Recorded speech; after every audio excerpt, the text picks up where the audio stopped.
पवित्र जातीय पराक्रम दिवस उपलक्षे राजनगर छात्र सुरक्षा मंच तरफ नेताजी सुभाष बोस और वीर सुरेंद्र साय जयंती पालन होती। ए अवसर में एक विशाल त्रिरंगा शोभायात्रा राजनगर बड़दाण्डर बाहरी बजार परिक्रमा कर दुर्गा मंडप ठारे पहुंचीला। सेठारे एक साधारण सभा महिमा धर्मर सन्थ सुब्रत दास द्वारा उद्घाटन होता। एक कार्यक्रम में राजनगर विधायक ध्रुव साहू मुख्य अतिथि भाव में जोगदे।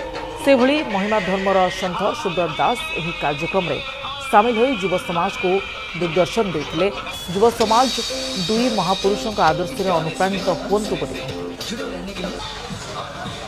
नगर छात्र सुरक्षा मंच तरफ प्रतिवर्ष यही दुई महान संग्रामी जन्म जयंती उत्सव पालन करा जाउछि।